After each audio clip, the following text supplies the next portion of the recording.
BSP के गठबंधन से आजमगढ़ से जीते अखिलेश विधानसभा चुनाव में यहां से भाग गए। मायावती ने विरोधियों पर साधा निशाना, कहा 5वीं बार वह बनेंगी मुख्यमंत्री। आजमगढ़ मंडल के 21 विधानसभा सीटों के लिए जनसभा को पहुंची बसपा सुप्रीमो मायावती ने अखिलेश को उनके घर में ही जबरदस्त चुनौती दी। खचाखच भीड़ के बीच मायावती ने दावा किया कि यहां पर मौजूद लाखों की भीड़ यह बता रही है कि पूर्वांचल में बीएसपी ही नंबर 1 रहेगी और बहन जी 5वीं बार मुख्यमंत्री बनेंगे। उन्होंने अखिलेश यादव पर खास तौर पर निशाना साधा। उन्होंने कहा कि अखिलेश यादव लोकसभा चुनाव में बीएसपी के गठबंधन के बल पर यहां से सांसद बन गए थे, लेकिन इसके बाद नजर नहीं आए। अब चुनाव के दौरान भी वह आजमगढ़ मंडल की बजाय वाराणसी मंडल में भटक रहे हैं। आजमगढ़ से चुनाव ना लड़कर वह करहल में चुनाव लड़ने चले गए हैं और वहां भी अपने पिता को लेकर चुनाव प्रचार करते रहे। वहीं सपा की बसपा को बी टीम बताए जाने का आरोप पर उन्होंने जवाब दिया कि सपा ही बीजेपी की बी टीम है। सपा के लोग जहां विधानसभा सीट में कमजोर है वहां पर प्रचार कर रहे हैं कि बीएसपी को वोट ना कर भाजपा को ही वोट करें, जिससे बीएसपी सत्ता में ना आने पाए। इस प्रकार समाजवादी पार्टी के लोग ही भाजपा से मिले हुए हैं।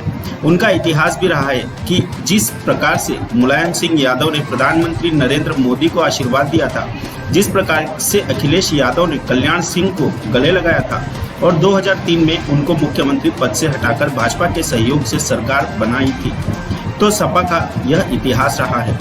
वहीं कांग्रेस पर भी उन्होंने निशाना साधा कि खुद को दलित उत्पीड़न के मामले में मसीहा बताने वाली कांग्रेस की यूपी प्रभारी केवल फोटो खिंचवाती है।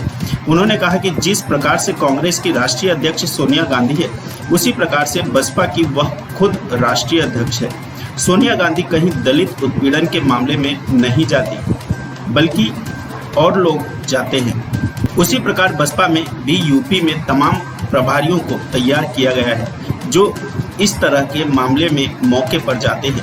वहीं उन्होंने कहा कि कर्मचारी आए दिन हड़ताल करते रहते हैं। इस बार सत्ता में आने पर वह एक आयोग का गठन करेंगी और पुरानी पेंशन को लागू करेंगी। वहीं उन्होंने यह भी कहा कि बीएसपी और विरोधी पार्टियों की तरह हवाई घोषणा पत्र जारी नहीं करती है, बल्कि काम करने में विश्वास रखती है, कहने में नहीं। उन्होंने कहा कि बीएसपी के विकास कार्यों को ही विरोधी पार्टियां नाम बदलकर अपना बता रही है। कानून व्यवस्था के मुद्दे पर कहा कि सत्ता पर आने पर अराजक तत्वों को जेल में रखेंगे और कानून व्यवस्था पिछली सरकार की तरह ही मजबूत रहेगी।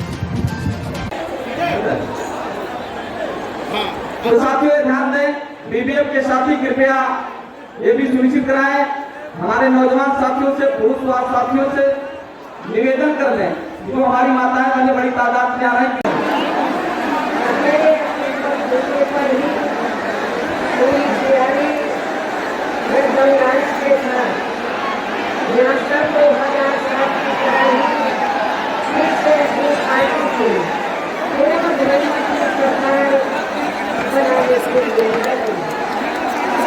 आपको